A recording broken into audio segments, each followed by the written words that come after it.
Welcome to the deep dive. You've shared some fascinating material with us, and we're about to really explore the heart of a mystery that has, well, puzzled people for decades. The case of the Isdal Woman. Found in Norway back in November 1970. Exactly. And it's just remarkable how this case continues to intrigue. It really does. You've given us two key pieces to work with here. First, what seem to be excerpts from her travel diary. Right, giving a kind of chronological glimpse into her movements. And second, we have David Morgan's comprehensive analysis, Isdal Woman, a new perspective. Which takes a really fresh look at the original evidence, doesn't it? And proposes this, well, compelling, maybe debated interpretation. It certainly does. It's a very different angle. Exactly. So our goal in this deep dive is to unpack the core facts of this perplexing case. And then really examine this alternative perspective that Morgan puts forward. All based directly on the sources you provided. Okay, let's get into it. Where does this incredible story begin? It begins on Sunday, November 29th, 1970. A professor and his two young daughters were out hiking. Whereabouts? In Isdalen, which, translates to Ice Valley. Pretty dramatic name. It's on the slopes of Mount Ulriken, near Bergen. And it's interesting, Bergen usually has a ton of cloud cover in November, right? So finding anything then was unusual. That's a good point. Their discovery happened during a kind of break in the usual weather. And just think, back then, reporting something like that? No mobile phones. Right. They had to trek around this Svartediket reservoir that's a major lake for Bergen. Probably all the way home just to make a call. It really shows how remote the location was. And the seriousness of what they'd found. That emergency call eventually reached a police lawyer, Carl Halver Ace. He was working from home that Sunday. So a team was dispatched. Yes, guided by the professor himself. But given the fading light, the worsening weather, They couldn't do much that day. they decided to secure the area, secure the body, and wait until the next day. Protect any potential evidence. Makes sense. There's even a photo suggesting they covered the body, right? With netting. Yes, possibly to keep animals away overnight. So the full investigation really kicked off the next day, Monday. And given the circumstances, Kripos, that's the National Criminal Investigation Team from Oslo, they were brought in. A serious response. What did they find when they got to this isolated scene? It was quite unsettling, scattered around the body, which was severely burnt. They found various items. A collection of things, yes. Remnants of burnt rubber boots identified later as Celebrity brand, the ones with the white sole and trim. Okay. A steel sports watch marked Solo, a blue nylon umbrella, melted plastic water bottles. Melted. Wow. Yeah. Also a piece of cake, a small bottle of liqueur, and a green and blue woolen tartan shawl. A very strange mix of items. Almost random. It is, and this assortment with no clear personal identifiers, it really suggests someone tried to obscure her identity, maybe even stage the scene. Like deliberately emptying a bag there. It certainly creates a perplexing picture. The cake and liqueur next to practical things like an umbrella and water bottles. Was she planning a short outing or something else? And underneath the body. They found a fake fur hat. Later analysis showed traces of petrol on it. Petrol. Okay, that's significant. Crucially, there was just no way to identify her. No passport, no ID, no keys. And the labels. Removed. Cut off her clothing, off the plastic bottles, and despite the intense burning... No obvious signs of a struggle. Not really, apart from a small bruise on her neck. Her face was so badly burned, recognition was impossible. Just a complete puzzle right from the start. What did the forensics figure out about the burning itself? Well, the investigators, like Tormod Burns, they noticed this peculiar yellow substance on the rocks around the body. Yellow. Yeah, extending maybe a meter away. It turned out to be melted body fat mixed with plastic and rubber from the boots. Grim. And the pattern of the burning. That was significant too. It looked like an initial intense burn, probably from petrol ignition. Like an explosion almost. Followed by a slower, more sustained burn. This is often called the wick effect. Ah, yes, the wick effect. Where the body's own fat acts as fuel, like a candle. We've heard of that. Exactly. But this case wasn't entirely typical. How so? Well, the severe burning on her torso and limbs fit the pattern. But her back and groin areas, they were less affected. Suggesting her position. Likely seated initially, then she fell backwards. And this deviation, it hints the fire might not have started or progressed quite like a typical suicide scenario. Interesting. Any other inconsistencies? Yes, those burnt plastic bottles and the umbrella, they were found some distance from her feet. So how could her feet burn intensely enough to ignite things further away? It's hard to reconcile, isn't it? If the wick effect was just concentrated on her body. Also, usually with someone sitting, you'd expect more burning on the stomach and thighs. But the report said her groin was relatively intact. Right. In this case, the bones of her lower legs were actually exposed, so investigators thought maybe only the fat in her calves really fueled that part of the fire significantly. So real questions about the fire itself. What about the autopsy? What did that reveal about the woman herself? The initial report was by Johann Christopher Geertsen. The autopsy gave a physical description. Brown eyes, about 5'4" tall, round face, slender build. Anything distinctive? Her teeth were particularly noteworthy, showed signs of poor dental hygiene earlier in life, But then? followed by expensive repair work, over a dozen refilled teeth, gold bridges. Oh, bridges. That sounds costly. Very. Interpol eventually traced the type of work to either Spain or Italy. It could definitely be a clue to her background, suggesting some affluence. Makes sense. Anything else from the physical description? Yes, in her hair, she had a blue and white hairband, decorated with stars and flowers. Right. She was wearing a blue cardigan, black outerwear, that green and blue tartan shawl we mentioned, and those celebrity rubber boots. The boots again? And the Solo steel sports watch on her arm. Round, filigree clip-on earrings. And she had that blue nylon umbrella nearby. And the official cause of death? The autopsy concluded it was a combination of factors. Not just one thing. No. The effects of the burning, carbon monoxide poisoning, and swallowing a large number of sleeping pills. How many pills? Estimated she'd taken between 50 and 70 tablets, though maybe only about a dozen had actually dissolved in her system. Wow. And those findings led to the initial conclusion. Yes, those were central to the coroner's initial ruling of suicide. So, okay, no identification, initial ruling of suicide. Where did the police go next? They still had to identify her. Exactly. Despite the suicide conclusion, the lack of ID meant they had to follow leads. Her fingerprints didn't match anything. Not in Norway or internationally. Nope, not in their files, not in Interpol's.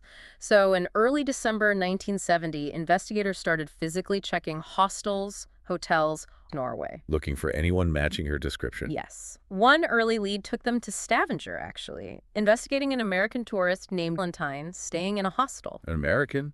Interesting. Did that pan out? No, that one was eventually dismissed. Had gone to Sweden and then back to Seattle, so an initial dead end. Frustrating, I bet. But they did find another potential lead in Stavanger, didn't they? They did. Also in Stavanger, police found out about another lone woman, Fenella Lork, who'd stayed at the St. Swithin Hotel. This became their first really significant lead around December 1st. Witnesses described her as having an Oriental or maybe Mediterranean look. Round face, noticeable gap between her upper front teeth. Okay. She reportedly spoke German and English badly, possibly with a lisp, struggled with the letter S. Add her behavior. She spent most of her 9 days in Stavanger, either in her room, maybe drinking or taking long walks, coming back with muddy boots. Right. The muddy boots connect to the hiking boots found later. Exactly. Police got her supposed address and passport number from the hotel registration card, checked with Belgian authorities. The details were fake, fabricated. It quickly became clear this woman used multiple identities. So, Fenella Lork became a key focus. Yeah. And this leads to the suitcases, right? Precisely. December 2nd, 1970, 2 unclaimed suitcases pop up in the lost property at Bergen railway station. And then claimed. Their storage ticket had expired, so staff moved them. And inside, What did they find? a variety of personal items. Clothes, shoes, a wig, currency from several countries. Germany, Norway, Belgium, Britain, Switzerland. Wow.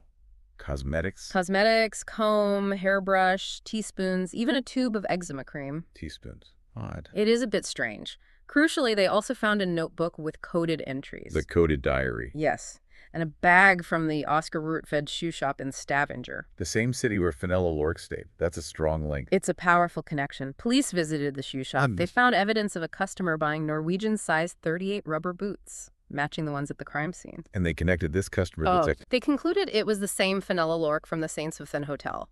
Further checks, interviews with the hydrofoil ticket office and crew Shoot, she traveled to Bergen. indicated she took the 1:30 p.m. hydrofoil to Bergen on November 18, 1970. Checking Bergen hotels, they found matches for her. But under a different name. Yes. First at the Rosenkrantz Hotel, then the Hordeheimen Hotel, but under the name Elizabeth Lienhauer. So Fenella Lork, Elizabeth Lienhauer, clearly using false identities. What about that coded notebook? What did it reveal once they decoded it? Code experts cracked it fairly easily. It revealed her travel route between March 10th and November 23rd, 1970. The whole period. Pretty much. The code was simple. Like N9, N18S meant Stavanger, November 9th to 18th. As for Stavanger. Likely. And 24M31MB meant Bergen, March 24th to 31st. Letters for locations, numbers for dates. And these entries matched her known hotel stays. Often precisely aligned with the durations. Police meticulously checked each entry, matching it with confirmed hotel stays, travel records, air, train, ferry, hydrofoil. So that confirmed Fenella Lork and Elizabeth Leanauer were the same person, the Isdal Woman. Yes. And the fact she kept such a detailed, coded record, it suggests a very methodical person. And these weren't the only names she used, were they? Seems like she was constantly changing identities. Not at all. The investigation uncovered a whole string of aliases used in different hotels. Like who? Elizabeth Leanauer, Genevieve Lancier, Claudia Teal, Vera Schlossneck, Claudia Nielsen, Alexis Zarna-Merches. Wow. And the details she gave, like date of birth. Varied, but generally suggested an age around 25 to 27. She often claimed to be from Belgium, but police found zero evidence to back that up. And witnesses tended to agree with that age range. Yes, staff in shops and hotels generally supported that estimated age, 25, 27. It paints a picture of someone deliberately trying to erase their past, hide their present. Any other unusual behaviors witnesses noted? Yes, a couple of things. In a few hotels, witnesses reported seeing men visiting her room. Men who... Unknown. They generally kept to themselves, didn't interact with staff. In one case, she was seen having breakfast with a man, looking at a large piece of paper together. Interesting. What else? She also showed some peculiar habits, frequently asking to change rooms. Why? No idea. And rearranging the furniture within the room she did have. Rearranging furniture. That's odd. And there was evidence she was quite frugal, often just ordering porridge for breakfast. So these details add more layers. Who were the men? Why the room changes? Exactly. A woman wrapped in mystery using fake names, odd behaviors. It's no wonder this case is still unsolved. But as you said, the initial suicide conclusion kind of stopped the active criminal investigation, right? Exactly. With suicide as the assumed cause, the main focus shifted purely to identification. Did handwriting analysis help? It confirmed the same person filled out all the hotel cards, but none of the info on them led to her real identity. So what happened then? The woman was eventually buried February 5th, 1971, in a special zinc-lined coffin. Why zinc-lined? To preserve the body, just in case relatives ever came forward. The funeral itself was small, somber, just police officers attended. A very quiet end to such a puzzling story. And yet, as David Morgan details in his analysis, maybe some early clues were overlooked or not fully pursued. This is where Morgan's perspective gets really interesting. Let's go back to that early lead. The American woman in Stavanger, Valentine. The one they dismissed initially. Right. Morgan highlights that the dag-bladed newspaper even mentioned an American lady connected to the St. Swithin Hotel. Police did go to Stavanger to investigate Valentine at the hostel, even before finding the suitcases in Bergen. Okay. But here's the crucial point Morgan makes.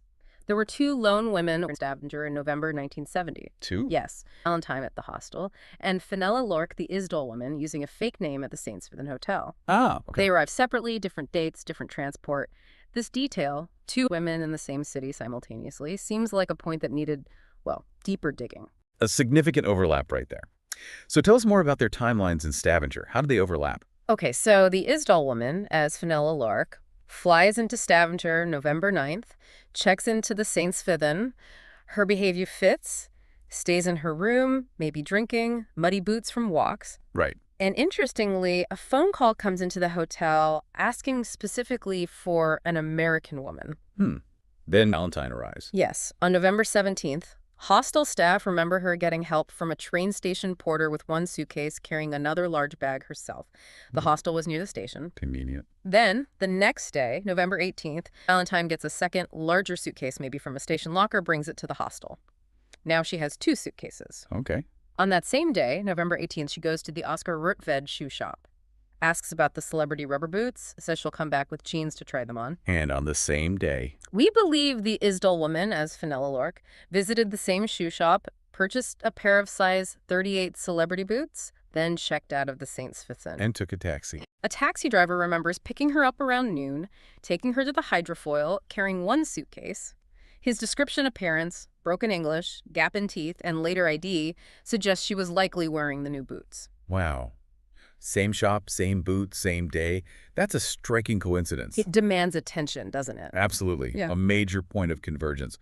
What happened next with their movements? According to the reconstruction, the Isdal woman, as Fenella, leaves the hydrofoil in Stavanger, leaving her suitcase on board, which is odd, Very odd. and buys a ticket for the 1:30 p.m. hydrofoil to Bergen, arrives in Bergen that same day, November 18th, checks into the Rosencrantz Hotel as Elizabeth Lienhauer. Okay, so the Isdal woman is now in Bergen. What about Valentine back in Stavanger? Her story continues there for a bit. On the 18th or 19th, goes back to the shoe shop, tries on the celebrity boots with jeans, buys a pair, size 38 again. Same size. The shop assistant noted she had a large bag saying California, and a bit uncomfortably thought Valentine seemed unhygienic. Valentine then buys a ticket for the 1:30 p.m. hydrofoil to Bergen for November 19th. Travels with 2 suitcases and the California bag. So she follows the Isdal woman to Bergen a day later. What does she do in Bergen? Police records aren't explicit right after she arrived, but the timeline suggests around 3 p.m. on the 19th in Bergen, the Isdal woman visits the Vinmonopol, the alcohol shop. Right. Around 5:30 p.m., she goes to Olsen's, a goldsmith, asks about shipping expensive cutlery to Germany, but doesn't return. And also on the 19th. The Isdal woman checks out of the Rosencrantz, checks into the Horteheimen Hotel, brings 2 suitcases and a bag, and again asks to change rooms, moves furniture. The overlapping timelines and locations just keep mounting. So we have these 2 women, same time in Stavanger, same specific boots. Then the police evidence in Bergen gets a bit murky for a while. It's tangled. It really is. Yeah. Any other strange elements around this time? Yeah. November 21st, Valentine apparently misses a planned meeting near Oslo, someone she met at the hostel. Then, November 23rd, the Isdal woman visits a bank in Bergen, maybe exchanging Swedish money. On the same day, an old Amex check from an American man, Samuel Isaac Schulman, is cashed at the same bank. Schulman. We'll come back to him. Right. The Isdal woman pays her Horteheimen bill in cash, leaves with 2 suitcases and a handbag. The assumption is she took them to the station lockers, then went to Isdalen. But no direct witnesses to that last part. No. Though smoke was seen in Isdalen around then. Meanwhile, November 27th, a family in Givard near Telemark, Valentine might have visited earlier. Yes. They get a postcard from Valentine, postmarked Linköping, Sweden, just 2 days before the Isdal woman's body is found. A postcard from Sweden.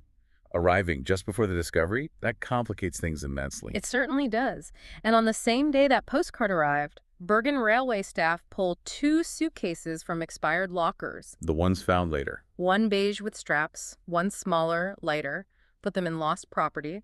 They exactly matched the description of luggage known to belong to Valentine. Exactly matched. And then 2 days later, November 29th, the body is found in Isdalen. The timing, the matching luggage.